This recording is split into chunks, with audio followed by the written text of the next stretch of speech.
पढ़ाना शुरू किया, बिकॉज फोटोसिंथेसिस एंड रेस्पिरेशन ये थोड़े ज्यादा इंपॉर्टेंट टॉपिक्स हैं। और आज का जो लेक्चर हमारा होगा, this is going to be the last lecture of photosynthesis chapter. तो प्लांट फिजियोलॉजी इस चैप्टर के साथ हमने शुरू की है। यही चैप्टर जो मेन कंसेप्ट बिल्डिंग चैप्टर था हमारा, तो इसलिए मैंने ये सबसे पहले कराया है। मैं फिर से आपको एक रिमाइंडर लेक्चर के स्टार्टिंग में देना चाह रही हूँ कि since it is the last lecture of photosynthesis and आगे तो मैं चाहूंगी कि बच्चे जिनका भी थोड़ा बैकलॉग चल रहा है, कुछ चल रहा है, तो जल्दी से अपने लेक्चर्स कवर करें और अपने बराबर आए, ठीक है। और आपको जहां पे भी पढ़ने में कोई चीज ऐसी लग रही है कि हम सेल्फ स्टडी में, अगर रीडिंग में कंसंट्रेशन जब नहीं बन पाती है, तो लेक्चर सुनने बैठ जाया करो। लेक्चर सुन के आपको बहुत चीज याद होगी, ठीक है। वैसे तो कोशिश करें मैक्सिमम टाइम अपनी स्टडीज को दें। जब आपको लगता है कि नहीं मेरा कंसंट्रेशन का प्रॉब्लम हो रहा है, तब आप लेक्चर को ही लगा के सुन लिया करो। मैं फिर से रिमाइंड करूंगी। और आज का जो लेक्चर है, this is going to the last lecture of photosynthesis, because in the next lecture we are going to start with respiration, ठीक है। अगले लेक्चर में हम रेस्पिरेशन का पढ़ेंगे, तो आज का लेक्चर पूरे ध्यान से सुने। और बहुत सिंपल सी चीजें हैं, आज का लास्ट लेक्चर है तो बहुत सिंपल सा ही जो कुछ क्वेश्चन रह गया है वही हम कवर करेंगे, कंपैरिजन वगैरह से शुरू करेंगे, ठीक है, C3 C4 के।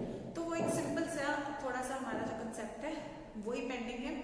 तो ऑलमोस्ट हमारा चैप्टर कवर हो चुका है फोटोसिंथेसिस। तो कंसेप्ट बिल्डिंग में आप देख ही रहे हैं, साथ साथ में स्टडी करें चैप्टर्स के, तो ही आपको सारी चीजें आसान लगेंगी। जहाँ पे आप पीछे रह जाते हो और आपकी मल्टीपल चीजें काम इकट्ठा जहाँ पे हो जाता है, तब आपके लिए वो दिक्कत क्रिएट होती है। लेकिन अगर रेगुलर स्टडी करेंगे तो आपको कोई भी टेस्ट, कोई भी एग्जाम क्लियर करने से कोई रोक नहीं सकता है। फिर से मैं रिमाइंड करूंगी, न्यू ईयर पे भी रिमाइंड किया था कि regular study is the key to success. Regular study आपको करनी पड़ेगी, फिर आपको नीट में या किसी भी एग्जाम में कोई बीट नहीं कर सकता। आपको अपनी पढ़ाई के रिलेटेड कोई भी दिक्कत है, we are here to help you, but आप लोगों को क्या करना है, आप लोगों को सिर्फ रेगुलरली स्टडी करना है, ठीक है। तो this is going to be अभी फोटोसिंथेसिस, क्योंकि आज खत्म हो रहा है, अच्छे से आप तैयार करें, सही से आप लोग तैयार कर रहे हैं। मोर ओवर कल के लेक्चर से जब रेस्पिरेशन भी शुरू हो जाता है, तो जो प्रेजेंट लेक्चर चल रहा है, ठीक है, जो प्रेजेंट लेक्चर चल रहा है उसको बिल्कुल नहीं छोड़ना।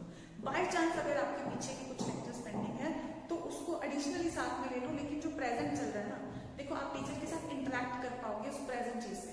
प्रेजेंट लेक्चर चल रहा है, अपने टीचर के साथ आपका इंटरेक्शन भी आसान रहेगा। प्रेजेंट लेक्चर चल रहा है, उसको साथ साथ में रखोगे। हम किसी को कोई दिक्कत आ रही है, कुछ आप किसी भी सब्जेक्ट की बात कर रही हूँ मैं, तो आप टीचर के साथ इजीली कंटैक्ट कर पाओगे। पीछे का जो भी पेंडिंग है उसको भी साथ साथ में रख लो। वैसे तो कोशिश करो कि कभी आपका कुछ पेंडिंग हो ही ना, ठीक है। जिन बच्चों की लेट ज्वाइनिंग वगैरह थी, मे बी उनका कुछ पेंडिंग है, लेकिन फिर भी ट्राई करो कि उसको साथ साथ में लेके। और जो लेक्चर सुन लिया, अगर आज ये लेक्चर सुना है तो आज के आज अपना सेल्फ स्टडी करने बैठो। ये नहीं है कि आज मैंने लेक्चर सुन लिया, एक हफ्ते बाद पढ़ेंगे इसको, फिर लेक्चर का जो इफेक्ट होता है ना वो जीरो हो जाता है। लेक्चर का जो फायदा होता है वो जीरो हो जाता है। जैसे जैसे लेक्चर सुने हुए टाइम हो जाता है, तो लेक्चर का फायदा जीरो होना शुरू हो जाता है, कम होना शुरू हो जाता है, ठीक है। एक हफ्ते बाद नियरली उसका फायदा जीरो हो जाता है।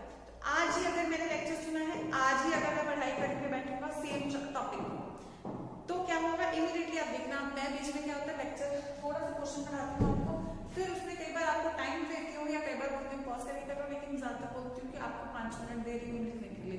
तो वो 5 मिनट में जब आप वो सारा कंटेंट अपने नोटबुक पे उतारते हो, तो आप लोगों ने अगर उस इंस्ट्रक्शन को फॉलो करते हो तो आपने देखा होगा पिछले 10 मिनट में मैंने जो पढ़ाया होता है, वो 5 मिनट में जब आप उसको लिख रहे होते हो, तो वो सारा जैसे जैसे आप वो वर्डिंग लिखते हो, वो वर्डिंग लिखते वक्त मैंने क्या बोला होगा साथ में, वो आपके दिमाग में घूमेगा फिर से, ठीक है। तो वो मैं क्यों करती हूँ, मैं लेक्चर को स्प्लिट कर देती हूँ कुछ पार्ट में कि मैंने इतना करा दिया, अब आप इसको नोट कर लो। तो वो जब आप नोट करते हो, तो वो 15 मिनट का या 10 मिनट का पोर्शन होता है जो आप नोट कर रहे हो, वो नोट करते वक्त भी आपकी क्या हो जाती है, रिविजन हो जाती है, और वो लेक्चर मेरा दिमाग में आपके दोबारा से घूमता है व्हाइल राइटिंग दो sentences. So follow those instructions, they are going to be very very useful for you. मैं जैसे जैसे लेक्चर्स मैंने प्लान किए हैं, इनिशियली छोटे लेक्चर्स रखे हैं, कम कंटेंट कराए, फिर धीरे धीरे बढ़ाए, so that is all in a systematic manner. उस चीज को जो भी हम इंस्ट्रक्शंस देते हैं उस चीज को फॉलो करो, सो दैट आपको अपने गोल की तरफ सक्सेस मिल सके। सो फॉलो द इंस्ट्रक्शंस, अपना दिमाग मत लड़ाए, ठीक है, इसमें कि नहीं हम ये बाद में करेंगे वो बाद में करेंगे। रेगुलर काम करोगे, जैसे हमने सिलेबस डिजाइन किया वैसे करोगे, तो आप लोग भी अपने ड्रीम कॉलेजेस में पहुंच सकते हो, जैसे हमारे बहुत स्टूडेंट्स पहुंचे। ठीक है, तो follow the instructions, study regularly. कोई अफरा-तफरी नहीं होता कि सारा साल का कंटेंट को एक महीने में ढंग से कवर कर लेगा, ऐसा नहीं हो सकता। रेगुलर स्टडी करोगे तो सक्सेस की तरफ पहुंचोगे। ठीक है, अभी तक कुछ लोगों को लग रहा होगा कि अभी तक हम अच्छे से नहीं पढ़े तो क्या हम नहीं कर पाएंगे? अभी आपके पास टाइम है इस स्टेज पे, इसलिए मैं बार बार रिमाइंडर दे रही हूँ। अभी इस स्टेज पे टाइम है, क्योंकि नियरली आपकी प्लस टू भी सारी पड़ी है, तो अभी इस स्टेज पे टाइम है कि अभी भी अगर रेगुलर हो जाओगे तो कर लोगे कुछ, लेकिन इसके बाद अगर और लेट हो गए तो टाइम ज्यादा बीत चुका होगा। तो अभी लाइन पे आ जाओ, प्रॉपर पढ़ना शुरू कर दो, डिसिप्लिन में आ जाओ। ठीक है, स्टडीज में कोई दिक्कत लगती है, any time we are here to help. ठीक है, तो हम लोग आपकी हेल्प करेंगे, कभी कोई दिक्कत आती है किसी भी सब्जेक्ट में, लेकिन आप लोगों को रेगुलरली स्टडी करना है। So after this announcement my lecture will follow. ठीक है, लेक्चर नोट्स वगैरह जो भी बनाने हैं वो सारा हम करने के बाद लास्ट में टॉपिक है, फिर वो ऑनबोर्ड करवाऊंगी मैं। ठीक है, so on to your notes now.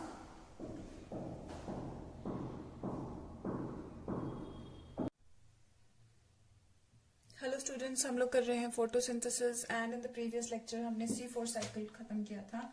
C3 C4 दोनों हम कर चुके हैं, तो अभी हम लोग इनका कंपैरिजन कर लेते हैं, comparison of C3 C4 plants. ठीक है, तो इनका कंपैरिजन करते हैं हम अभी।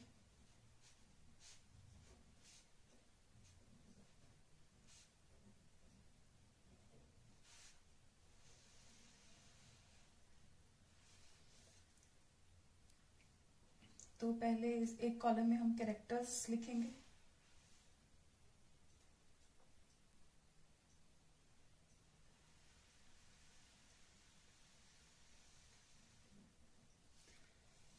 फिर C3 प्लांट्स,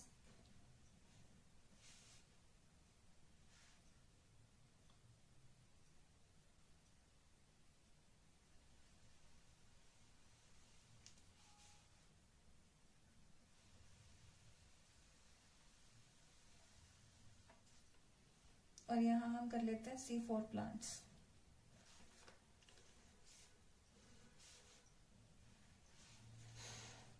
तो सबसे पहला पॉइंट हम लोग ले रहे हैं कार्बन डाइऑक्साइड एक्सेप्टर का, कि सबसे पहले कार्बन डाइऑक्साइड एक्सेप्ट कौन करता है, रिएक्टेंट सबसे पहला कौन सा है। सो C3 प्लांट्स में RuBP सबसे पहला रिएक्टेंट है, which is a 5 carbon compound, we know that. Rubisco इस पे एक्ट करता है, कार्बन डाइऑक्साइड ऐड होता है। और C4 प्लांट्स के केस में वैसे ओवरऑल देखा जाए तो सबसे पहला रिएक्टेंट है पेप, फॉस्फिनोल पायरुवेट। लेकिन अगर हमें इंडिविजुअली पूछा जाए कि मीजोफिल सेल्स में या बंडल शीथ सेल्स में कौन सा है, तो पेप ओवरऑल मीजोफिल सेल्स में भी है, लेकिन ओवरऑल रिएक्टेंट भी पेप है। और अगर इंडिविजुअली हमें पूछा जाए बंडल शीथ सेल्स का, तो बंडल शीथ सेल्स में तो रिएक्टेंट RuBP ही आता है सबसे पहला in bundle sheath cells. Then first stable compound, first stable compound अगला पॉइंट आता है। तो फॉस्फोग्लिसरेट यानी PGA या फॉस्फोग्लिसरिक एसिड भी बोल सकते हैं, फॉस्फोग्लिसरेट या phosphoglyceric acid which is PGA, which is a 3 carbon compound. ठीक है, और यहाँ पे ऑक्सैलो एसिटिक एसिड आप पूरा लिख सकते हैं, ऑक्सैलो एसिटिक एसिड मैं आपको साइकिल में ये करवा चुकी हूँ, oxalo acetic acid which is a 4 carbon compound, तो इसीलिए C4 है ये। ठीक है, तो नेक्स्ट पॉइंट जो हम कर रहे हैं वो है types of chloroplast. Types of chloroplast,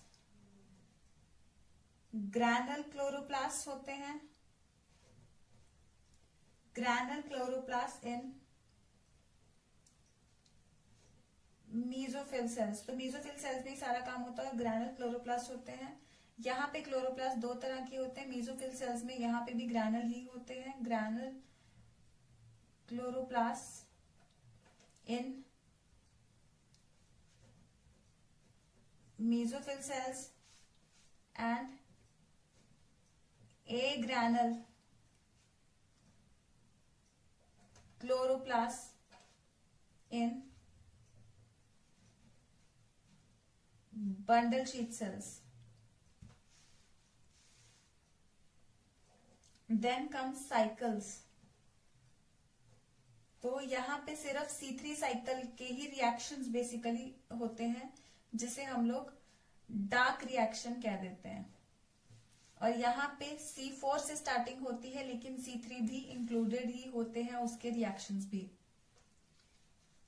site की अगर बात की जाए तो साइट ऑफ पर्टिकुलरली साइट की अगर बात की जाए तो ये सिर्फ मेसोफिल सेल्स में और ये मेसोफिल और बंडल शीट दोनों में. लेकिन अगर site of in particular C3 cycle के जो रिएक्शंस की अगर साइट की बात करें तो यहाँ पे C3 साइकिल होता है मेसोफिल सेल्स में. देखो पूरी साइट की अगर बात की जाए तो यहाँ पे सिर्फ मेसोफिल में और यहाँ पे मेसोफिल और बंडल शीट दोनों. लेकिन C3 के रिएक्शंस की अगर बात करें तो यहाँ पे होंगे मेसोफिल सेल्स और यहाँ पे बंडल शीट सेल्स में C3 रिएक्शंस होंगे. लेकिन ओवरऑल दोनों में ही रिएक्शंस होते हैं. लेकिन C3 के रिएक्शन या कह लो रुबिस्को की प्रेजेंस जो है वो होती है बंडल शीट सेल्स में इन केस ऑफ C4 प्लांट्स.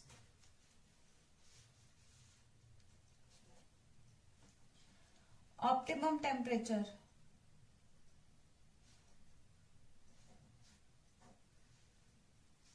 ये नियरली 10 से 20 डिग्री में, ठीक है, ये नियरली 30 के आसपास ऑन एन एवरेज बोल रहे हैं हम.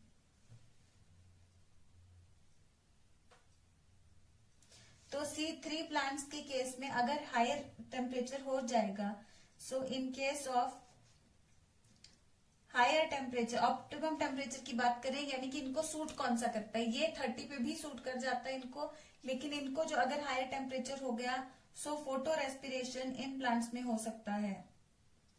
फोटो रेस्पिरेशन कैन अकर या विल अकर एक्चुअली, ठीक है. तो ये ऑप्टिमम टेम्परेचर की बात हो गई. देन बच्चे हम बात करें अगला, नंबर ऑफ एटीपीज रिक्वायर्ड पर glucose molecule. Number of ATPs required पर ग्लूकोज मॉलिक्यूल. यहाँ पे 18 होते हैं और यहाँ पे टोटल 30 एटीपीज होते हैं. 30 में से 18 तो हमें पता है जो नॉर्मल इसके C3 के रिएक्शंस होते हैं उसमें, और 12 जो यहाँ पे सेपरेट रिएक्शंस हो रहे हैं C4 के उसमें इस्तेमाल होते हैं. तो यहाँ पे टोटल 18 तो सेम कॉमन ही है, लेकिन यहाँ पे 12 एक्स्ट्रा एटीपीज इस्तेमाल होते हैं.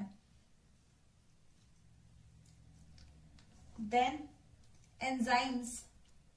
तो एंजाइम्स तो बहुत सारे होते हैं, लेकिन मेन एंजाइम हम किसको यहाँ पे मानते हैं, ठीक है. यहाँ पे है मेन एंजाइम रुबिस्को C3 के केस में. रुबिस्को C4 के केस में तो रुबिस्को तो है ही, लेकिन रुबिस्को से पहले पेप्को भी एक एंजाइम इधर आ जाता है, फॉस्फेनोल पाइरुवेट कार्बोक्सिलेज.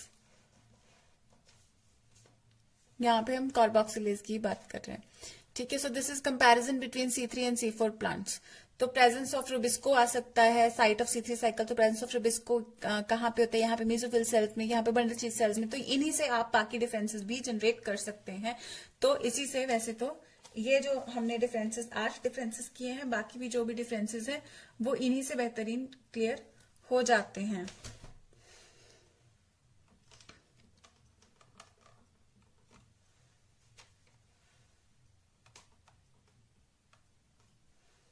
तो आप नोट डाउन कर लीजिए इसको.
Okay, I hope you have noted it.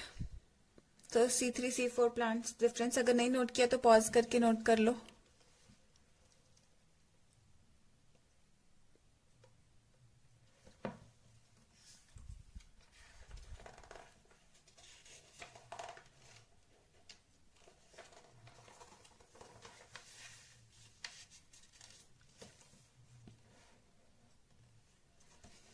तो आगे हम एक्चुअली देखो यहाँ पे हम बात करें कि बिल्कुल लो टेम्परेचर पे अच्छे रहते हैं C3 प्लांट्स। अगर उनसे थोड़ी शार्प इंटेंसिटी की लाइट आ जाए तो C4 प्लांट्स भी सही रहते हैं। लेकिन अगर सोचो हम डेजर्ट प्लांट्स की बात करें तो वहां पे तो भीषण गर्मी होती है, तो वहां पे ये रिएक्शंस कैसे हो पाएंगे? तो उनकी अगर हम बात करें तो उन प्लांट्स को, उनमें कुछ जीरोफाइट्स होते हैं जैसे कैक्टस वगैरह, तो इन प्लांट्स को एक्चुअली हम लोग बोलते हैं कैम प्लांट्स। जैसे C4 प्लांट्स बोल रहे थे जिनमें C4 रिएक्शंस हो रहे थे, तो यहाँ पे एक कैम मेटाबॉलिज्म होता है, तो इनको कैम प्लांट्स हम लोग बोल देते हैं। और क्या होता है कैम, ये सब हम बात करते हैं अभी। सो कैम का मतलब है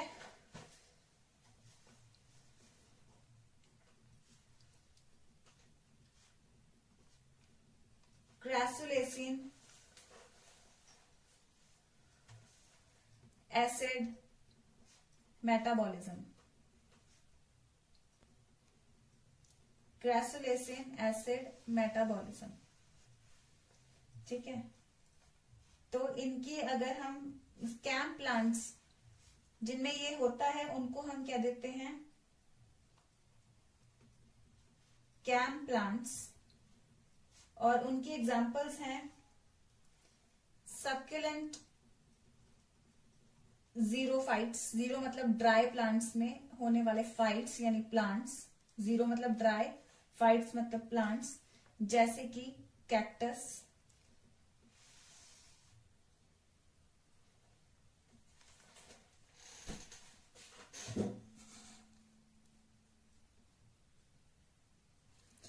इनमें पर्टिकुलरली क्या होता है, इनमें एक्चुअली बेटा शायद आपने पहले भी सुना हो, तो इनमें जो टाइमिंग्स होते हैं, जैसे हम देखते हैं कि दिन के टाइम पे प्लांट्स फोटोसिंथेसिस प्रॉपर करते हैं, दिन के टाइम पे स्टोमेटा खुले रहते हैं एंड ऑल दैट। लेकिन इनमें क्या होता है, स्टोमेटा रात में खुलते हैं और दिन में बंद होते हैं।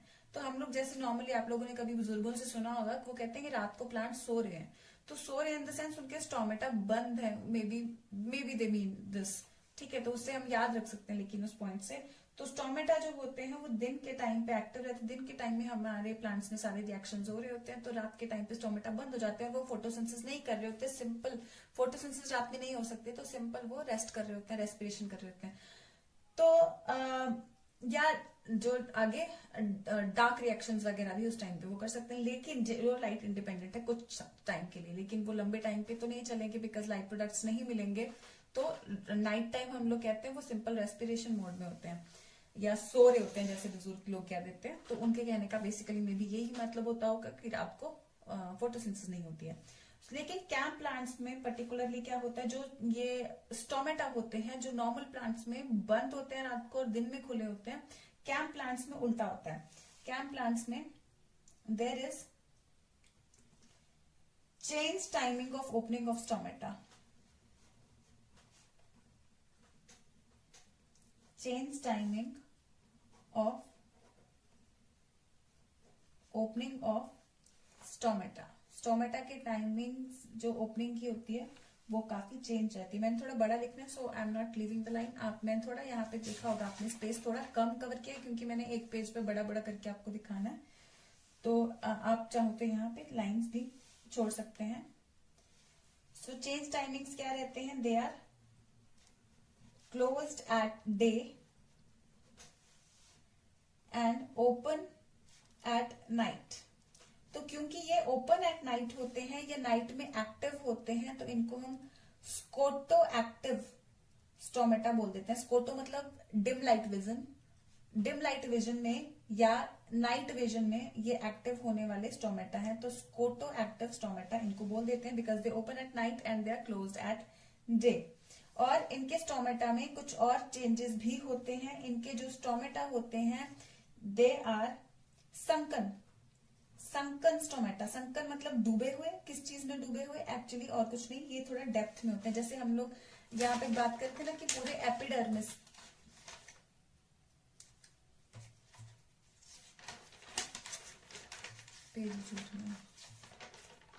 तो यहाँ पे हम इस तरीके से बात कर रहे थे ना, सिंपल स्टोमेटा इसी तरीके से थे। तो sunken stomata in the sense यहाँ पे जो स्टोमेटा होते हैं ये जैसे ये इस तरीके से डेप्थ में होंगे और एपिडर्मिस इस तरीके से होगा। तो डेप्थ में होने का क्या चांस है, इन पे जो डायरेक्ट धूप है वो नहीं पड़ेगी, थोड़ा अंदर की तरफ ये होते हैं, ठीक है, डायरेक्ट धूप से बचने के लिए, क्योंकि डेजर्ट रीजन्स में बहुत ज्यादा धूप होती है। तो संकन स्टोमेटा इनमें होते हैं, ठीक है। और इनमें जो रिएक्शंस में बेसिकली क्या फर्क होता है, इनमें रिएक्शंस आपको याद करने कोई मुश्किल नहीं लगेंगे, बिकॉज इनमें अगर हम रिएक्शंस की बात करें, सो अगर हम ड्यूरिंग नाइट, जैसे हम कह रहे हैं कि स्टोमेटा ओपन होते हैं, सो ड्यूरिंग नाइट इनमें बेसिकली क्या होता है,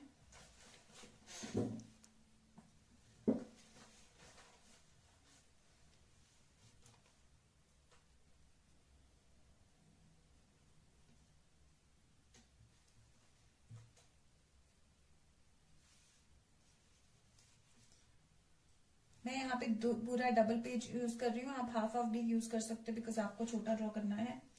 पहले मुझे कर लेने देना, फिर आप ड्रॉ करना, ठीक है। So what is happening during night is,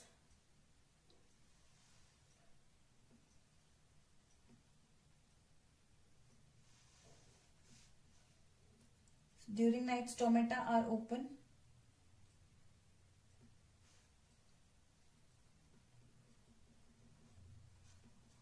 stomata open, so carbon dioxide will enter, carbon dioxide will enter, carbon dioxide will enter what,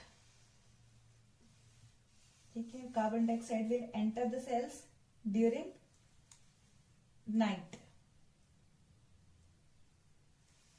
और ये जो कार्बन डाइऑक्साइड है इसमें और कोई ज्यादा चेंजेस नहीं होंगे। कार्बन डाइऑक्साइड जो हमने C4 साइकिल किया ना, गर्मी में वही बेटर रहता है। सो carbon dioxide is going to react with water again in the presence of enzyme carbonic anhydrase, write complete carbonic anhydrase, to form H2CO3. H2CO3 is going to break down into HCO3 and H ion। तो HCO3 आगे क्या करता है, PEPCO की presence में oxalo acetic acid बनाता है। Oxalo acetic acid, यहाँ पे थोड़ा चेंज है, ऑक्सैलो एसिटिक एसिड में जो इसका रिडक्शन होगा that occurs with the use of NADPH2, NADPH2 NADP में कन्वर्ट हो जाता है। यहाँ पे ये थोड़ा चेंज है, ठीक है। तो यहाँ पे बन जाता है मैलिक एसिड, 4 कार्बन। और ये कौन से सेल्स हैं, ये बेटा प्लांट सेल्स हैं।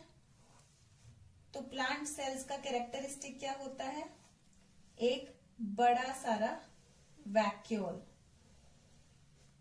ठीक है। सो मैलिक एसिड जो है, मैलिक एसिड यहाँ पे रात में बनने के बाद वैक्यूल में स्टोर हो जाता है, ठीक है। सो स्टोमेटा जो इसके हैं ओपन होते हैं during night, carbon dioxide enter करती है, पेप्को oxaloacetic acid malic acid, पेप्को ऑक्सैलिक एसिड मैलिक एसिड, बस इसकी थोड़ी सी डिटेल वहां पे वो सब कर दिया हमने। तो यहाँ पे इतना ये पोर्शन तक रिएक्शन सेम हो जाते हैं, ठीक है। वैसे अगर आपको मैं यहाँ तक बताऊं तो डायमॉर्फिक का भी आपको वैसे पता होना चाहिए कि इसमें 2 तरह के होते हैं, ठीक है। ये आपको C4 का प्रॉपर पता होना चाहिए, बंडल शीट एक्यूरेट पता होनी चाहिए आपको, रेथ लाइक मैनर का एग्जैक्ट पता होना चाहिए। क्रैन्स एनाटॉमी का मतलब होता है रेथ लाइक मैनर या सर्कुलर मैनर, तो इसका आपको डिटेल पता होनी चाहिए। और जब आपको ये याद हो जाएगा तो इसकी बेशक आपको पूरी डिटेल नहीं पता है, लेकिन इसमें आपको ये पता होना चाहिए कि यहाँ पे ये डिटेल तो ऑब्वियसली सेम है, तो कुछ एक्स्ट्रा करने की जरूरत नहीं है। यही सारा रिएक्शन हो रहा है मैलिक एसिड बनने के बाद, बस यहाँ पे वैक्यूल के अंदर स्टोर हो जाएगा रात में। और इसी को दिन के टाइम पे इसमें क्या होगा, दिन के टाइम में इसमें स्टोमेटा बंद होंगे, दिन के टाइम पे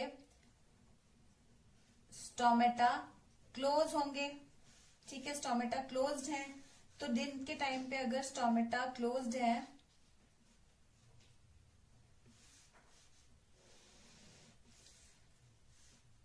तो यहां पे क्या है, वैक्यूल के अंदर मैलिक एसिड है।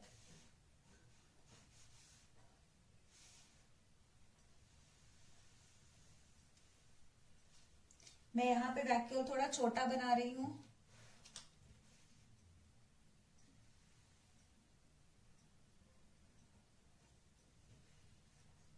वैक्यूल के अंदर जो मैलिक एसिड स्टोर्ड है वो बाहर आ जाएगा। ठीक है, वो बाहर आ जाएगा।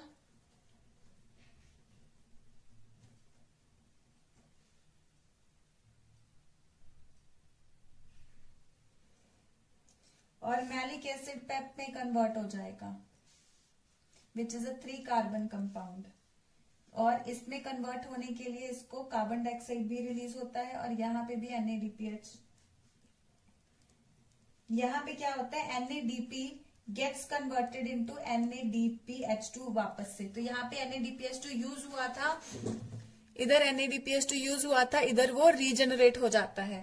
तो इसीलिए इसको हम काउंट नहीं करते हैं, क्योंकि जो यूज हुआ वो रीजनरेट हो गया। तो यहाँ पे अब क्या हुआ, मैलिक एसिड तक का रिएक्शन पहले हो गया, उसके बाद मैलिक एसिड, लेकिन यहाँ पे सेम सेल में हो रहा है, बस फर्क ये है। तो मैलिक एसिड वाला रिएक्शन आगे का, ये वाला जो रिएक्शन है, ठीक है, ये वाला जो रिएक्शन है ये आगे इधर कन्वर्ट होता है, लेकिन फर्क है यहाँ पे, इधर पायरुवेट जा रहा था, पायरुवेट पेप में कन्वर्ट हो रहा था, लेकिन मैलिक एसिड हमारे केस में डायरेक्ट पेप में और कार्बन डाइऑक्साइड में कन्वर्ट हो रहा है इधर। तो यहाँ पे थोड़ा सा फर्क है, तो उसको याद करके यहाँ पे थोड़ा सा इस चीज का डिफरेंस आ गया।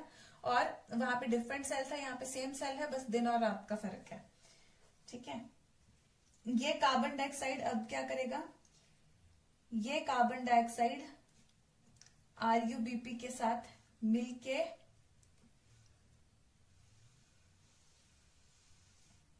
C3 साइकिल करेगा, C3 साइकिल से ग्लूकोज बन जाएगा। ठीक है, और C3 साइकिल में रिमेंबर अब स्टोमेटा क्लोज है। ठीक है,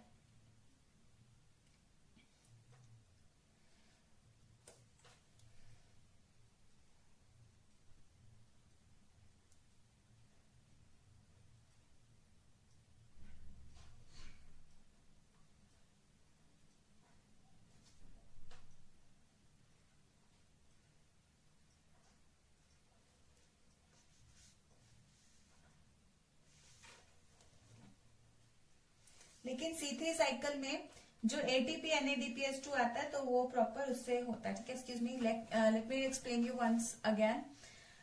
तो ये स्टोमेटा ओपन होता है during night,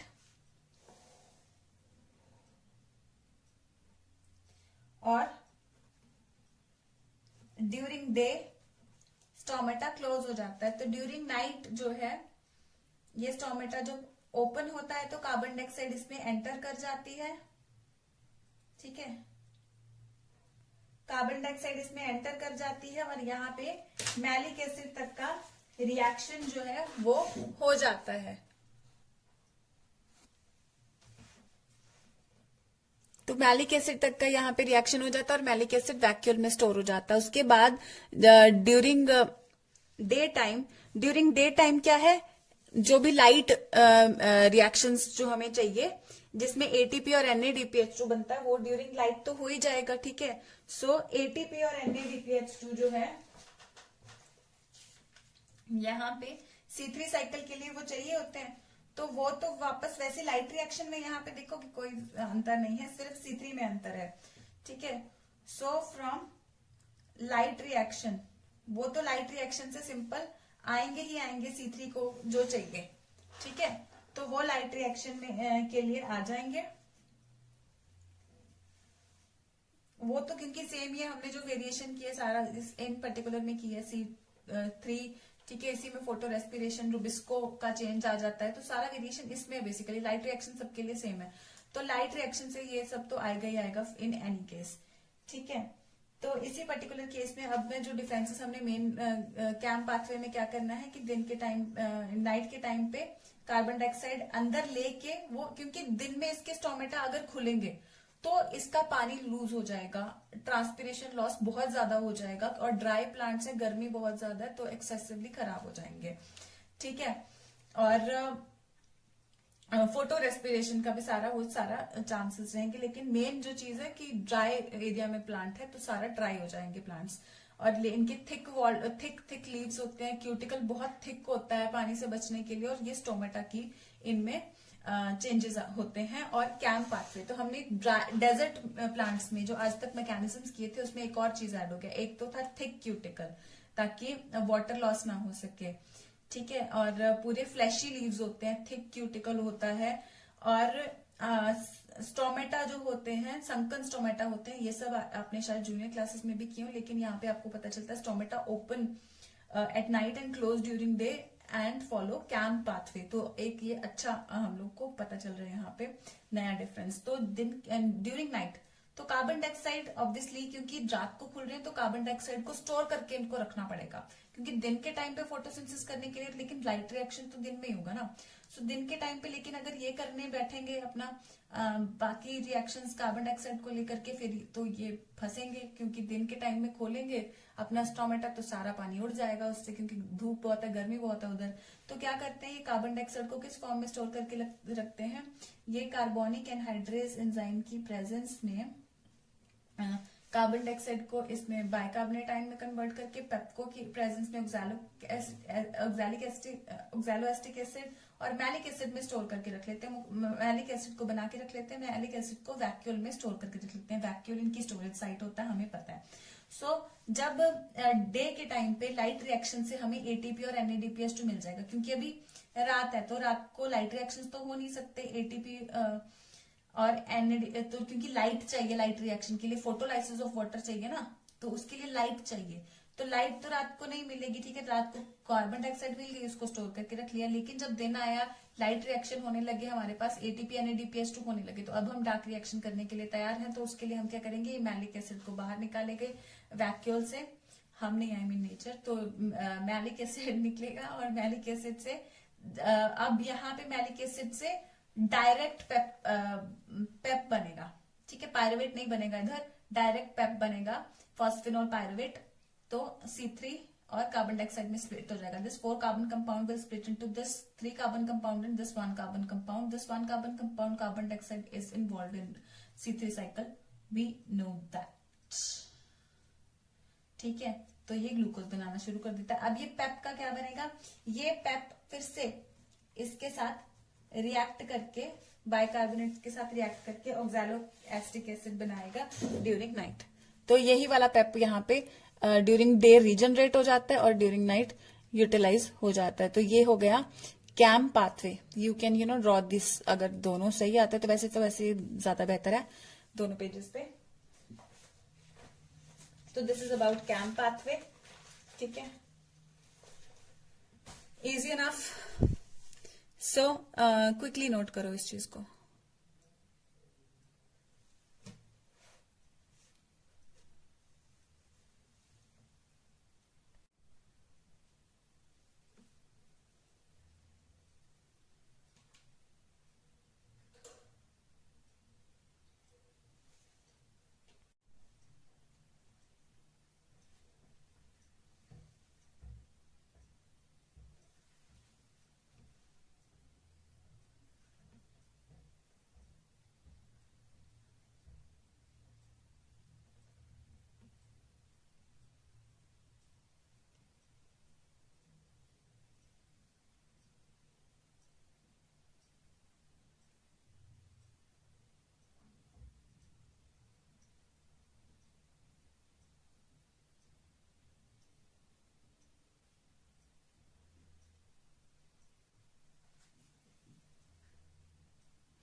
Okay, I hope you have noted this. So now we have covered all types of cycles and all in chapter photosynthesis. ठीक है, तो अभी हम लोग कुछ फैक्टर्स की बात करेंगे.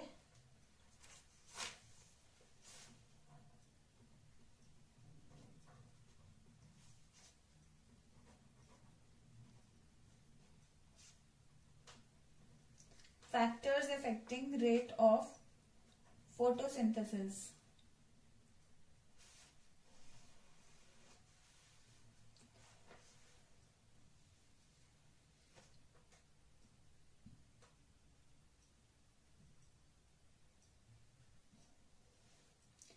तो यहाँ पे मैं कुछ टर्म्स बताना चाह रही हूँ आपको पहले, फैक्टर्स से पहले. तो टर्म है, खास टर्म है cardinal points.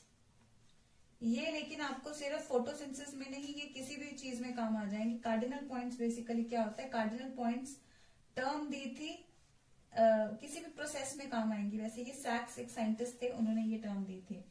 So according to cardinal points, according to him every factor has 3 points for every process. क्या मतलब है मेरा इस चीज से? Every, according to him means sac we're talking about. So according to him, every factor has 3 points for every process.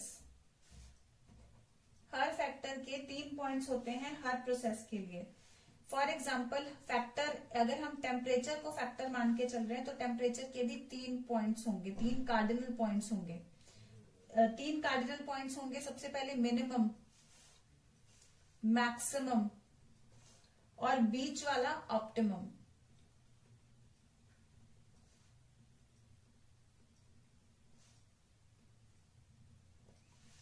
Minimum वो temperature होगा, अगर फोटोसिंथेसिस की जैसे हम यहां पे बात कर रहे हैं, सो मिनिमम वो टेम्परेचर होगा below which, so minimum temperature below which photosynthesis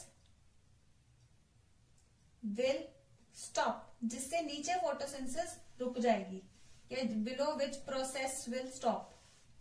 maximum, अगर temperature है, temperature above which process will stop. तो ये मिनिमम पॉइंट होगा जिसके नीचे वो प्रोसेस रुक जाएगा, और मैक्सिमम टेम्परेचर वो होगा जिसके ऊपर प्रोसेस रुक जाएगा. ऑप्टिमम टेम्परेचर वो होगा व्हेन, फॉर एग्जांपल अगर फोटोसिंथेसिस की बात कर रहे हैं, so optimum temperature for photosynthesis will be that when rate of photosynthesis, क्योंकि आपसे कार्डिनल पॉइंट्स ऐसे तो पूछा नहीं जाएगा, for rate of photosynthesis is maximum, तो वो होगा ऑप्टिमम. तो ऑप्टिमम टेम्परेचर रहता है, जैसे हमने C3 की बात कर रहे हैं तो 10 to 20 डिग्री सेल्सियस C3 के लिए सबसे बेस्ट रहता है. सो यहाँ पे हम मतलब मैं सिर्फ आपको पॉइंट समझाना चाह रही थी कि हम लोग मिनिमम, मैक्सिमम, ऑप्टिमम ऐसी टर्म्स यूज करेंगे तो उसका क्या मतलब है. इनको कार्डिनल पॉइंट्स बोलते हैं. कि मिनिमम कार्डिनल पॉइंट वो है जिसके नीचे प्रोसेस नहीं होगा, मैक्सिमम कार्डिनल पॉइंट वो है जिसके ऊपर प्रोसेस नहीं होगा, और ऑप्टिमम वो है जहां पे बेस्ट काम करेगा कोई भी प्रोसेस. ठीक है, तो ये कार्डिनल पॉइंट्स की हम बात करेंगे, हर फैक्टर में कर सकते हैं हम लोग बात. तो कार्डिनल पॉइंट का आपको पता होनी चाहिए टर्म. और एक यहाँ पे इंपॉर्टेंट आता है Blackman's law, Blackman's law of limiting factors. ये बहुत इंपॉर्टेंट है, इस पे 1 मार्क क्वेश्चन आ जाता है.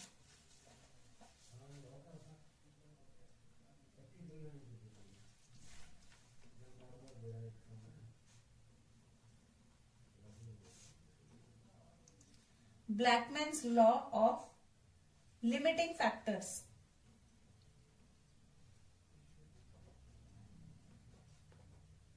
Blackman's law of limiting factors. ये दिया था ब्लैकमैन ने.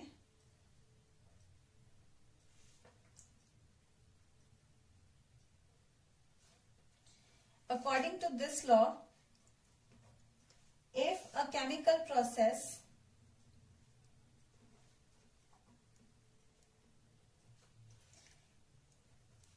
affected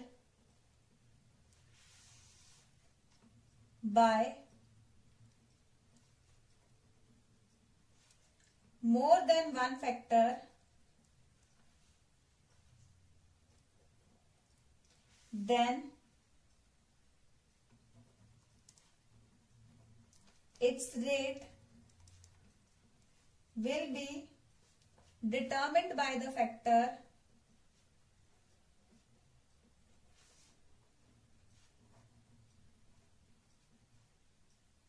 which is nearest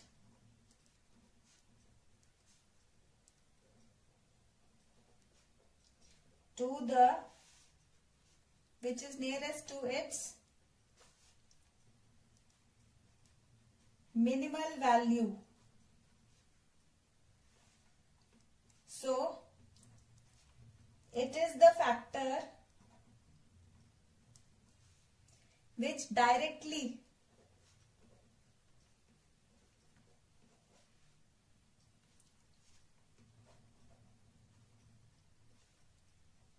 affects the process if its quantity is changed. अब इसका क्या मतलब है?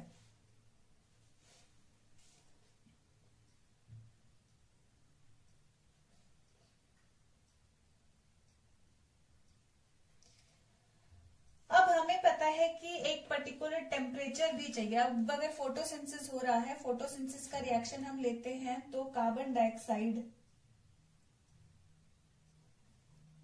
Water, sunlight in the presence of chlorophyll, ये रिएक्शन बेसिकली हम लोग ऐसे लेते हैं.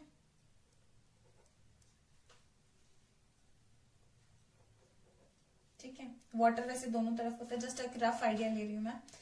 तो यहां पे सपोज करो सनलाइट अवेलेबल है, green leaves with chlorophyll available है, लेकिन अगर कार्बन डाइऑक्साइड अवेलेबल नहीं है तो क्या होगा?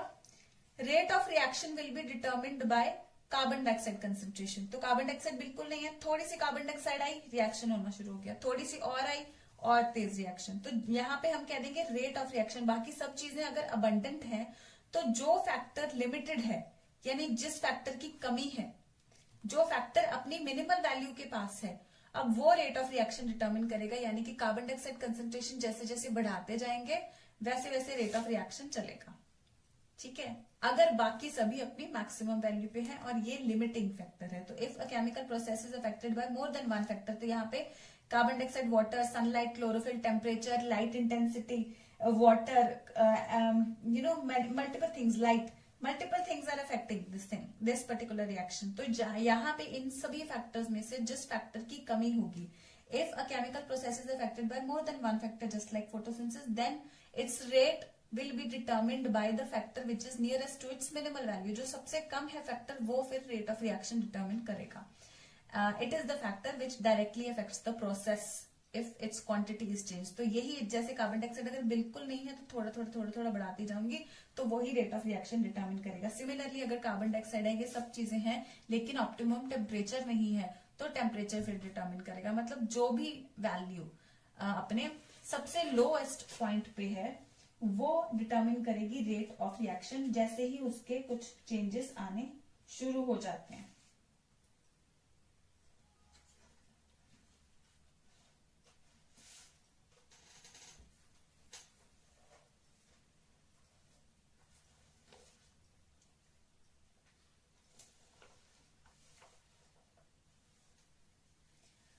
तो यहाँ पे रेट ऑफ फोटोसिंथेसिस में हम आगे कुछ फैक्टर्स की बात करेंगे.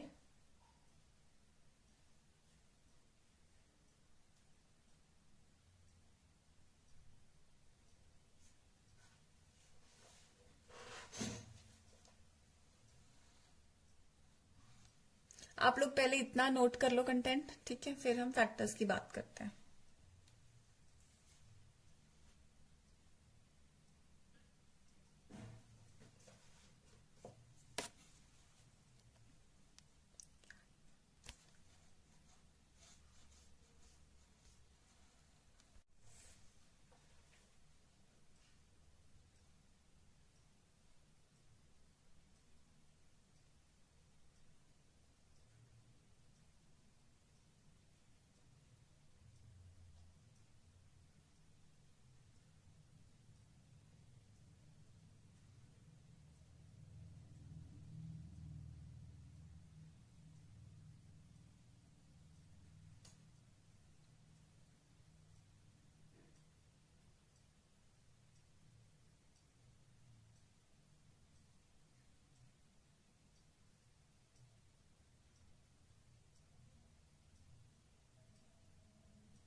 क्लोरोफिल कंटेंट, तो ऑब्वियस सी बात है कि क्लोरोफिल कंटेंट जितना ज्यादा होगा उतना ही बाकी फैक्टर्स अगर हमें सही तरीके से मिल जाते हैं तो उतने ही अच्छे से फोटोसिंथेसिस हो पाएगी।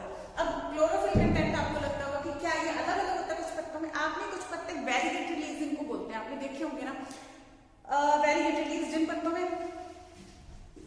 ठीक है, कुछ पत्ते ऐसे होते हैं जिससे पूरा पत्ता ग्रीन नहीं होता, इसमें कुछ पोर्शन यहाँ से येलोइश होता है, इनके जेनेटिकली ऐसे होते हैं, रंग बिरंगे से पत्ते होते हैं, कुछ येलो सा पोर्शन होता है, कुछ रेडिश सा पोर्शन होता है किसी का, तो ग्रीन पोर्शन इनमें कम हो जाता है और ग्रीन कलर वहां होगा जहां पे क्लोरोफिल होगा। तो ये वेरीगेटेड लीव्स जिनको हम बोलते हैं, यानी कि इनमें जो है हर जगह क्लोरोफिल नहीं होता, हर जगह ये ग्रीन नहीं होते, तो ये इनमें डिपेंड करेगा एक्चुअली, ठीक है।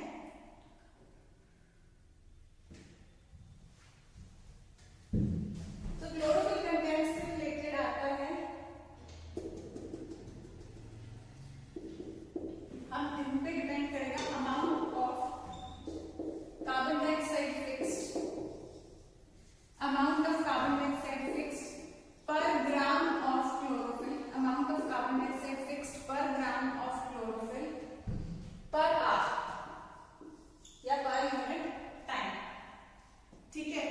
तो ये इस नंबर को, ये पर्टिकुलर चीज को हम बोलते हैं असिमिलेटरी नंबर। असिमिलेशन का मतलब आप लोग जानते हैं यूजेज, असिमिलेटरी नंबर यानी कि कितना असिमिलेट कर पाता है, कितना वो परफॉर्म सही से कर पाता है। तो असिमिलेटरी नंबर हम कैसे कैलकुलेट करेंगे कि amount of carbon dioxide fixed per gram of chlorophyll per hour. तो इस तरीके से हम देख सकते हैं कि क्लोरोफिल कैसे डिपेंड करता है, जितना ग्राम में ज्यादा क्लोरोफिल होगा उतना ही ज्यादा कार्बन डाइऑक्साइड फिक्स होगा, ठीक है। तो असिमिलेटरी नंबर मैटर करेगा। देन अब कितना ग्राम क्लोरोफिल है, इसलिए जैसे मैंने आपको बताया कि वेरीगेटेड लीव्स जो होते हैं, कुछ वेरीगेटेड लीव्स जो होते हैं, जो रंग बिरंगे से पत्ते होते हैं, ठीक है, येलो वगैरह से होते हैं, ज्यादातर ना जो पेंटामेरस हम देखते हैं पत्ते, कुछ पत्ते ऐसे होते हैं जिनमें अलग अलग रंग से होते हैं, तो येलो वगैरह ज्यादा प्रोमिनेंट होता है। तो वेरीगेटेड लीव्स जो होते हैं तो इनको हम डिस्क्राइब कर सकते हैं मल्टीपल कलर्ड लीव्स,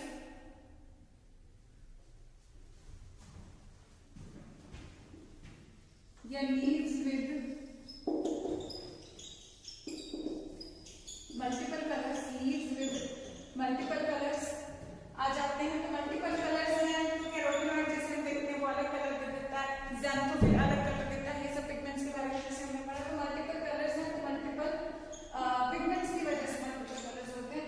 सो ये चीज एक तरीके से वेरीगेटेड लीव्स में हमें देखने को मिलती है कि यहाँ पे मल्टीपल पिगमेंट्स होंगे, जरूरी नहीं है क्लोरोफिल ही हर जगह पे, तो वो उतना अच्छा परफॉर्म नहीं कर पाएगा जितना कि फुली ग्रीन लीफ परफॉर्म कर पाएगा।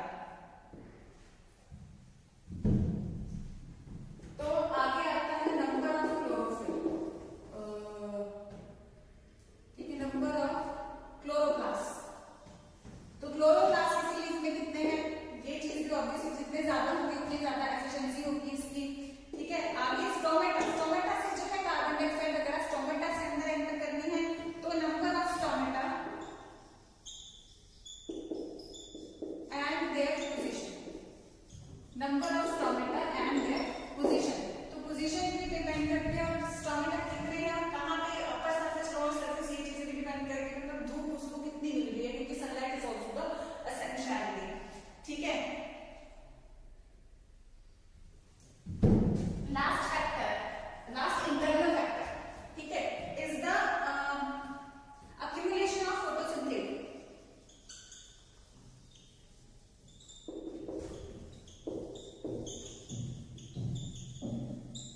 फोटोसिंथेट का मतलब है product of photosynthesis. Product of photosynthesis होता है ग्लूकोज, और ग्लूकोज जितना ज्यादा बन जाएगा उतना ही रेट ऑफ रिएक्शन कम हो जाएगा। फोटोसिंथेट, accumulation of photosynthate, तो this actually decreases the rate of photosynthesis।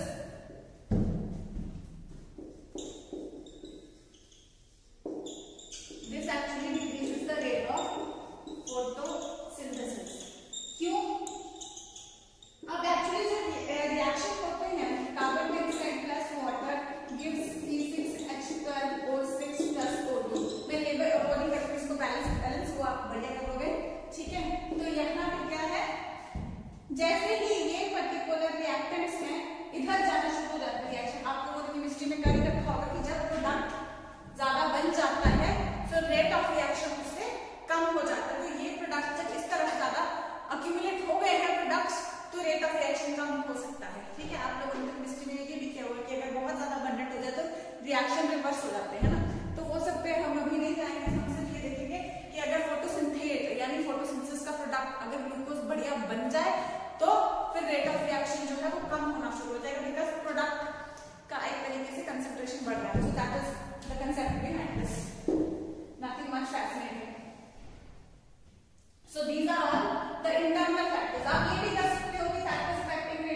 Note down करो, इसको जरा नोट डाउन करो एंड टाइम फैक्टर्स।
विबग्योर पे जहां पे हमने स्पेक्ट्रम बनाया था, एक्शन स्पेक्ट्रम बनाया था, ब्लू और रेड रीजन में ज्यादा अच्छे से फोटोसिंथेसिस होती है, सभी पिगमेंट्स वहां पे ज्यादा पीक, अगर ओवरऑल एक्शन स्पेक्ट्रम देखते हैं तो वहां पे ब्लू और रेड रीजन में पीक बन रही थी।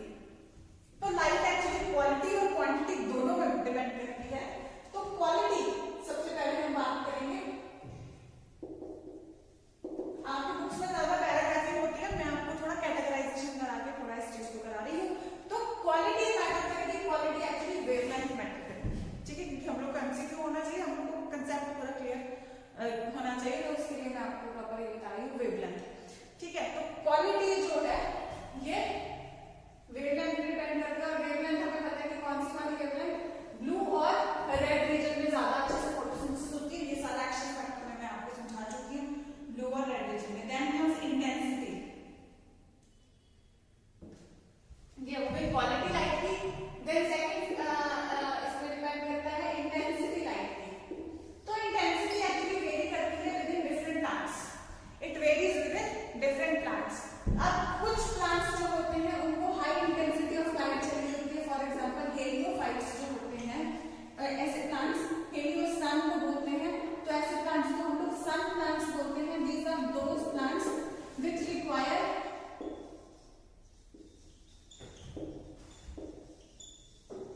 high intensity, which require high intensity of light to perform photosynthesis. And there are also another group of plants which are known as skyophytes, which are shade plants, shade plants, and these are the plants which require low intensity of light. यानी कि इनको अगर धूप मिलेगी तो ये जल जाएंगे, खत्म हो जाएंगे, फोटोसिंथेसिस नहीं कर पाएंगे, so they require low intensity of light to perform photosynthesis, okay fine. या हम कह सकते हैं grow best in high intensity of light, grow best in low intensity of light.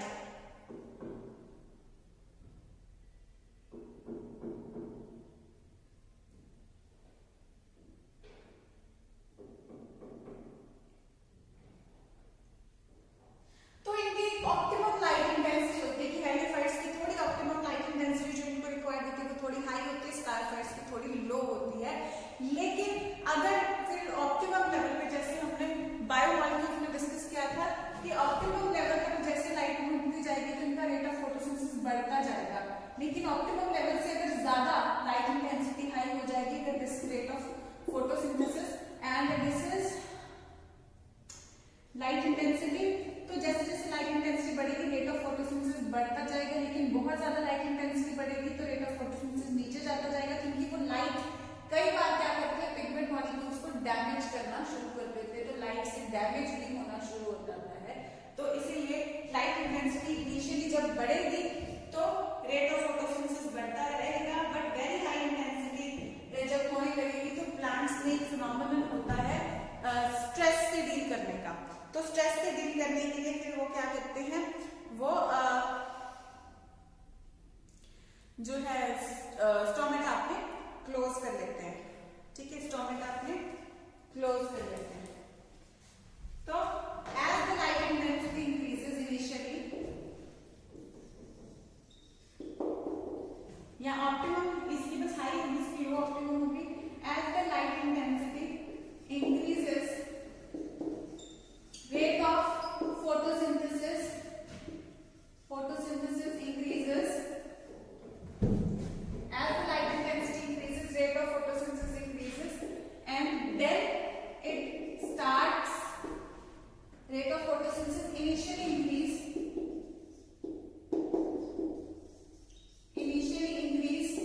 and then it starts to decrease, and then it starts to decrease because stomata close at high intensity of light. reason actually क्या होता है, बहुत ज्यादा धूप पड़ेगी तो बहुत ज्यादा धूप से इनके इंटरनल जो वाटर कंटेंट है वो लूज हो जाएगा, तो उसको बचाने के लिए क्या होता है, इनमें प्लांट्स में एब्सिसिक एसिड वगैरह रिलीज होते हैं, इनमें प्लांट्स में स्ट्रेस हार्मोन्स रिलीज हो जाते हैं जो इनको स्ट्रेस से बचाने के लिए इनके स्टोमेटा बंद कर देते हैं ताकि ज्यादा धूप ना जाए। तो स्टोमेटा जिसमें बंद होने शुरू हो जाएंगे तो फायदे की बजाय नुकसान होना शुरू हो जाएगा, यानी कि एक ऑप्टिमम लेवल तक लाइट जानी चाहिए और उसके बाद ये बंद कर देते हैं अपने स्टोमेटा।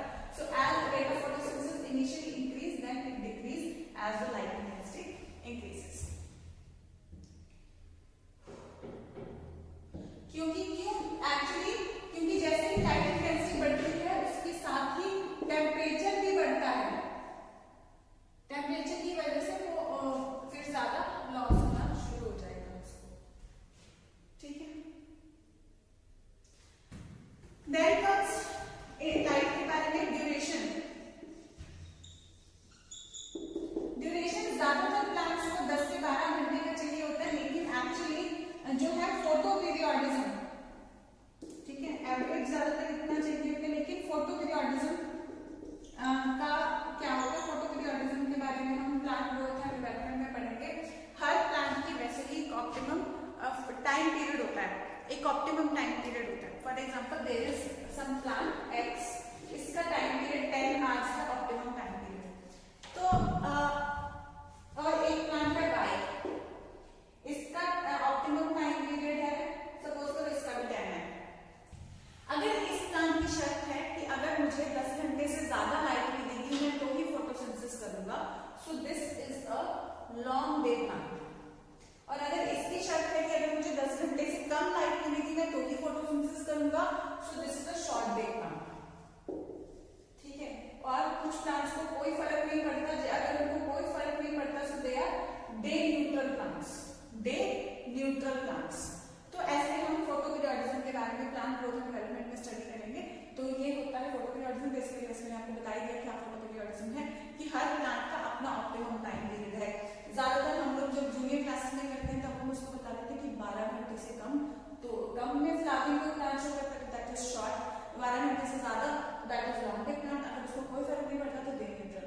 लेकिन एक्चुअली में 12 घंटे का कोई फिनोमेनन नहीं है, ना ही 10 घंटे का कोई फिनोमेनन है। हर प्लांट की अपनी लिमिट है कि मेरे को ये पर्टिकुलर टाइम पीरियड से कम चाहिए या मेरे को ये पर्टिकुलर टाइम पीरियड से ज्यादा चाहिए, only then I will flower, ठीक है।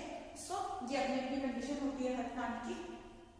सो ड्यूरेशन एक्चुअली फोटो पीरियोडिज्म पे डिपेंड करती है, दैट वी विल स्टडी आगे। तो अभी ज्यादातर प्लांट्स में देखोगे तो 10 से 12 घंटे की लाइट सभी प्लांट्स को चाहिए होती है, ज्यादातर प्लांट्स को चाहिए होती है, ठीक है। तो ये हमारा फैक्टर हो गया सारा का सारा लाइट के बारे में, ठीक है।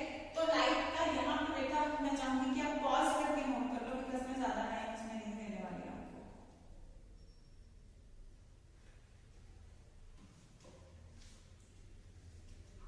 तो पॉज करके इसको जरा नोट कर लो, क्योंकि इसमें कुछ ज्यादा नहीं है, तो इसको पॉज करके नोट कर लो। ग्राफ मर्जी है, ड्रॉ करना करो नहीं करना आपको, ठीक है। ग्राफिक को आपकी मर्जी है, ये ना ही करो कोई दिक्कत नहीं, क्योंकि ऐसे कोई ग्राफ नहीं है, आपने समझाने के लिए मैंने आपको करना है, तो करना है तो कर लो, कोई वैसे दिक्कत की बात भी नहीं है,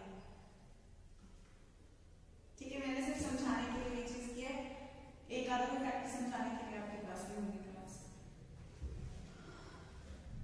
ओके देन मैं इसको रख कर मैं जा रही हूँ।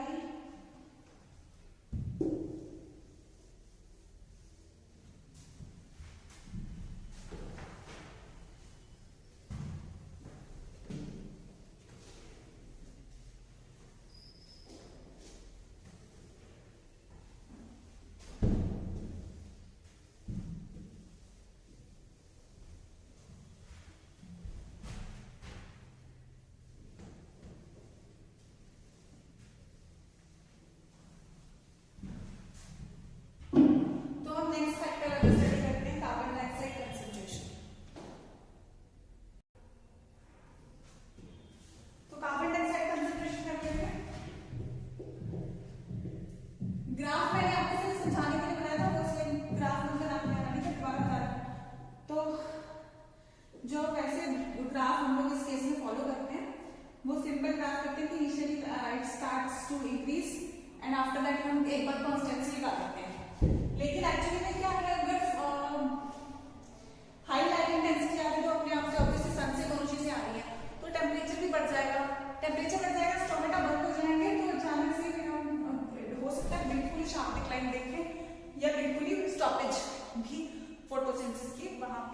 देखें तो ग्राफ हम लोग यूजुअली यही बनाते हैं, ठीक है, और मतलब ये वाला नहीं बनाते हैं क्योंकि स्लो डिक्रीज नहीं होता है, स्लो इंक्रीज होता है, स्लो डिक्रीज नहीं होता है। एक बार तो कॉन्स्टेंसी रहती है, लेकिन बहुत हाई हो जाए तो जाके फोटोसिंथेसिस बंद होती है क्योंकि स्टोमेटा बंद होने शुरू हो जाता है। सो ऐसा कुछ ग्राफ अगर पूछा जाए तो ऐसा बनाते हैं। ये वाला ग्राफ हम नहीं बनाते हैं, ये सिर्फ आपको समझाने के लिए मैंने बताया था कि इनिशियली बढ़ेगा, फिर कांस्टेंट हो जाएगा और फिर हो सकता है डिक्रीज हो जाएगी, सडनली ही बंद हो जाएगा।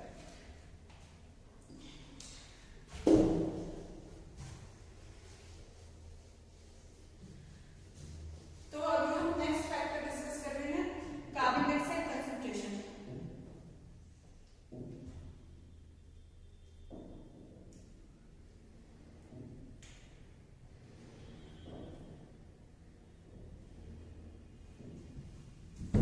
कार्बन डाइऑक्साइड हमें पता है कि एक रिएक्टेंट है इस रिएक्शन में। So initially as carbon dioxide concentration increases, initially rate of photosynthesis increases. This is carbon dioxide fertilization effect. This is carbon dioxide fertilization effect. But as carbon dioxide concentration increases beyond the level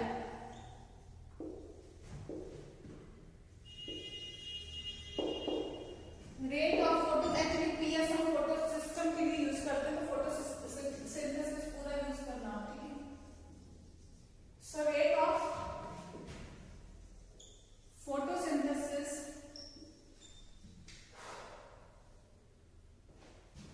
decreases. ये क्यों? Carbon dioxide जहरीली gas है, ठीक है, वैसे तो एक बार इसको चाहिए, लेकिन बहुत ज्यादा एक्सेस में तो जहरीली हो जाएगी ना, तो इसके कारण फिर उस गैस से बचने के लिए फिर से स्टोमेटा बंद हो जाते हैं, स्ट्रेस हार्मोन्स आ जाते हैं, उसमें फिर से स्टोमेटा बंद हो जाते हैं। सो this is what is carbon dioxide toxicity. तो पहले हम टर्म यूज करते हैं कार्बन डाइऑक्साइड फर्टिलाइजेशन इफेक्ट, जब वो कार्बन डाइऑक्साइड बढ़ रहा है और वो एफिशिएंसी बढ़ रही है, एक तरीके से फर्टिलाइजर का काम कर रहा है वो, है ना, एफिशिएंसी बढ़ रही है उसकी, लेकिन beyond the level carbon dioxide will become toxic because as such it is a poisonous gas. Reaction है, ठीक है, लेकिन beyond the level it will become toxic.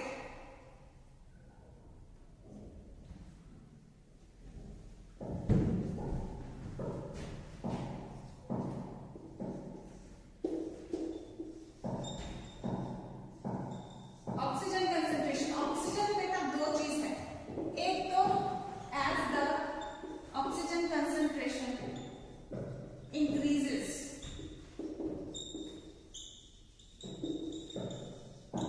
Rate of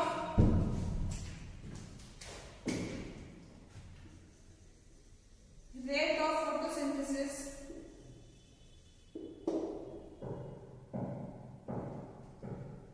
decreases.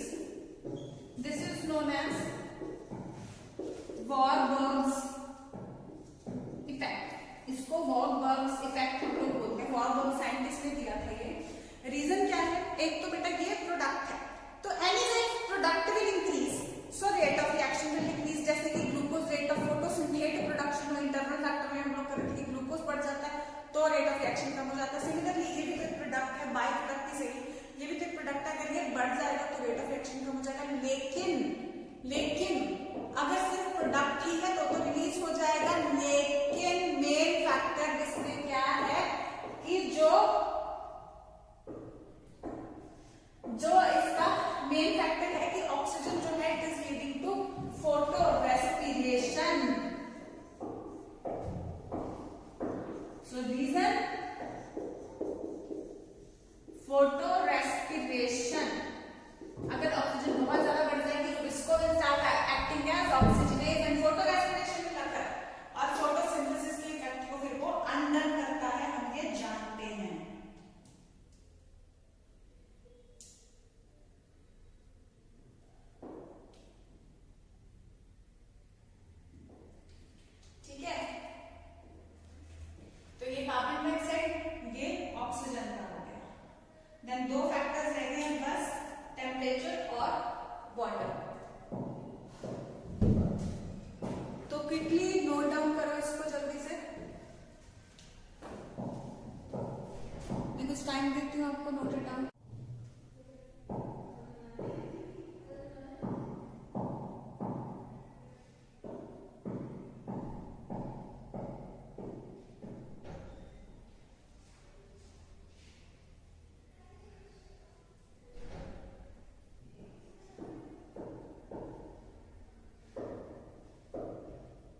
Okay, I hope you have noted. I'm going to rub this now.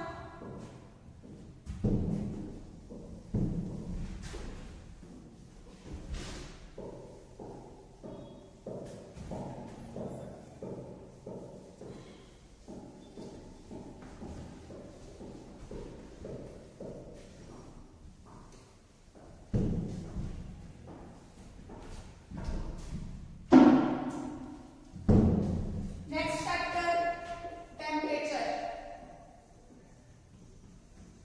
Temperature में देखोगे तो slight increase होगा तो photosynthesis का रेट बढ़ेगा।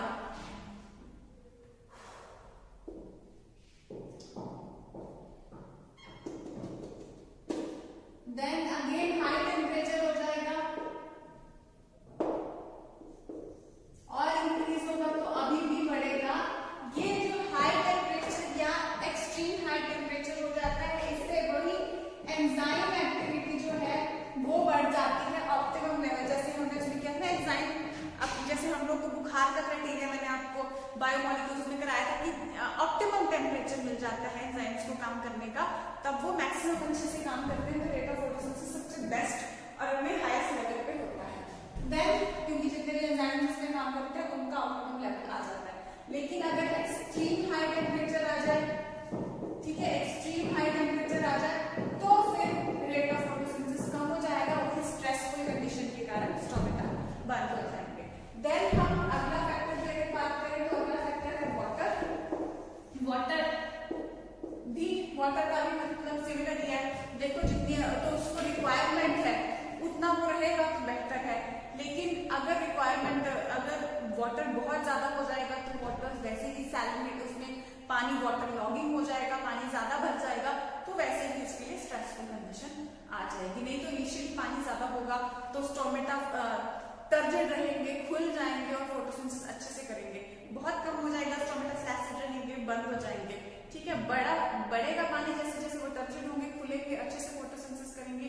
लेकिन एक्सट्रीम हाई कंडीशन आ जाएंगे, वो भी इसके लिए स्ट्रेसफुल कंडीशन होगी और plants can start to die from those conditions. ठीक है, तो पानी भी एक लिमिट है जिसमें वो चाहिए होता है। तो इसमें तो कुछ खास नहीं है, इसको जस्ट क्विकली नोट डाउन करो। एक बहुत इंपॉर्टेंट चीज करानी है आपको।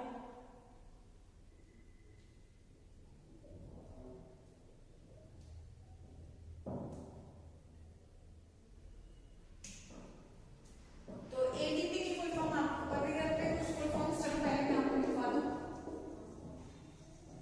एडेनोसिन, ये फैक्टर्स यहाँ पे खत्म होते हैं। ठीक है, एडेनोसिन ट्राइफॉस्फेट। चलो इसको पॉज करके जरा ना, क्योंकि ये फैक्टर्स वाटर का टेम्परेचर और वाटर के बारे में नोट डाउन करो, फिर आपको कुछ फुल फॉर्म्स कराती हूँ, एक टॉपिक है छोटा सा वो भी कराना है।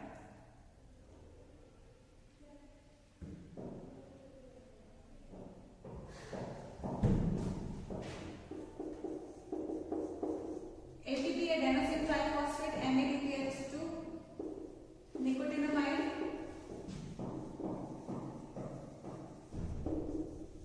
एडेनिन, डाइन्यूक्लियोटाइड,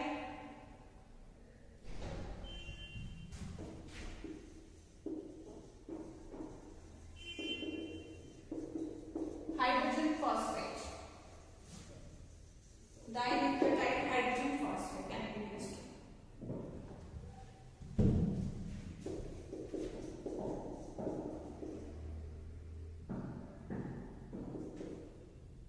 तो ये NADPH हो गया।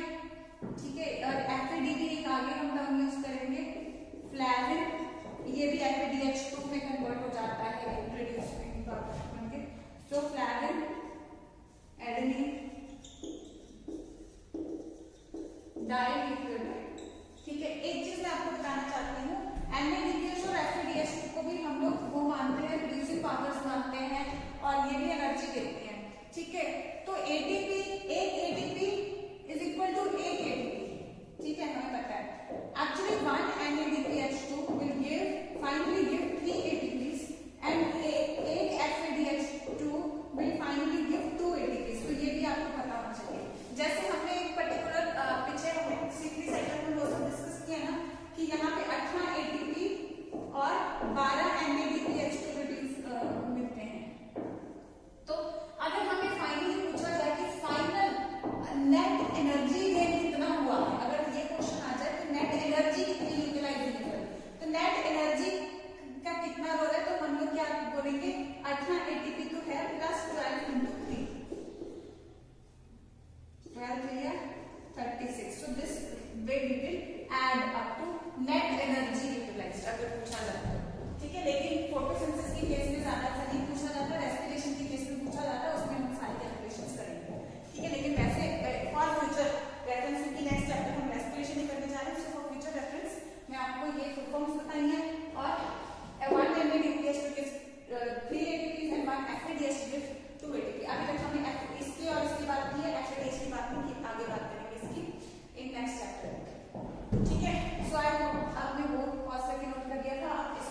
डिसॉल्व होकर नहीं, खराब नहीं होगा और अच्छे से स्टोर होकर रहेगा एज एंड व्हेन रिक्वायर्ड, तब प्लांट इसको यूज कर सकता है। नॉर्मली इस फॉर्म में स्टोर हो जाएगा। ठीक है, हाँ, तो ये बनते इस चीज से है, पानी निकल करके बनते हैं बायोमॉलिक्यूल्स में। हमने देखा था इसको, हमने क्या कहा था उसी टाइम पे, डिहाइड्रेशन सिंथेसिस, डिहाइड्रेशन सिंथेसिस, क्योंकि पानी निकल करके ये बनते हैं। तो टिश्यू जो ट्रांसपोर्टेशन में मदद करता है, ट्रांसपोर्टेशन में जो टिश्यू मदद करता है, water and minerals are transported by xylem and food, this is food ना, so food is transported by phloem, so transported by phloem. ठीक है, जाइलम से पानी और मिनरल्स ट्रांसपोर्ट होते हैं और वो यूनिडायरेक्शनल फ्लो करता है, सिर्फ नीचे से ऊपर तक ट्रांसपोर्ट करता है। फ्लोएम मल्टी डायरेक्शनल ट्रांसपोर्ट करता है, जहां भी फूड की रिक्वायरमेंट है वहां पे पहुंचा देगा, मल्टी डायरेक्शनल ट्रांसपोर्ट करेगा, फूड ट्रांसपोर्ट करता है। तो ये फूड की बात करें, इसमें transported by tissue helping in transportation is phloem. ठीक है, तो बेसिकली क्या करेगा, site of production, site of production होती है लीव्स, लीव्स में सिंथेसिस हो जाती है एंड फ्लोएम के द्वारा ये ट्रांसपोर्ट हो जाते हैं to the storage organs, to the storage organs. ठीक है, और इस चैप्टर में हमने एक एंजाइम की बात की है, enzymes are proteins also, so this is the most abundant enzyme in the living world and most abundant protein in the living world, most abundant protein in the living world। तो ये पूरे living world में animal plant का जितने भी 5 kingdoms हैं, 5 kingdoms में सबसे ज्यादा abundant एंजाइम ये है, so it is the most abundant enzyme in the living world। So translocation of photosynthesis, please पहले आप क्या करेंगे, सबसे पहले ये सारा नोट डाउन करेंगे।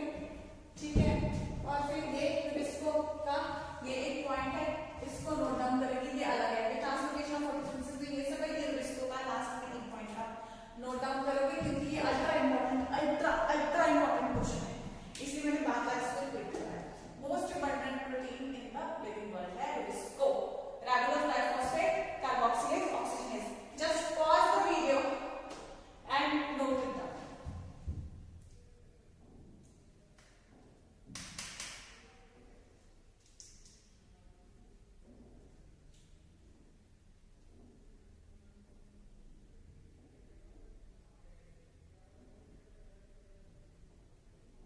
I hope you have noted this. If not, please pause and note. I hope you have noted this. This is the end of our chapter, photosynthesis.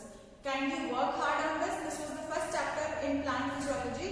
तो ये समझ आ जाएगा, ये चैप्टर ही बेसिस बनाएगा आपके नेक्स्ट चैप्टर का कुछ, क्योंकि वो आपको पता है रेस्पिरेशन इससे उल्टा रिएक्शन होता है। एनीवेज, वो आपका कंसेप्ट बेसिकली इसका क्लियर होगा तो बेटर रहेगा आपको, क्योंकि यहाँ पे पढ़ने की प्लांट फिजियोलॉजी आदत पड़ गई है, रिएक्शंस वगैरह, तो respiration is going to be easy for you. ठीक है, very very easy for you. और वो रेस्पिरेशन जो है वो हमेशा आपके लाइफ लॉन्ग काम आने वाला वो चैप्टर ऐसा है, तो इसको अच्छे से तैयार करो, लर्न करो, मेहनत करो, और नेक्स्ट लेक्चर में हम रेस्पिरेशन इन प्लांट्स के साथ आएंगे, जिसको मैं सेलुलर रेस्पिरेशन भी कहती हूँ। ठीक है, so that's all for this lecture. Study well, study hard.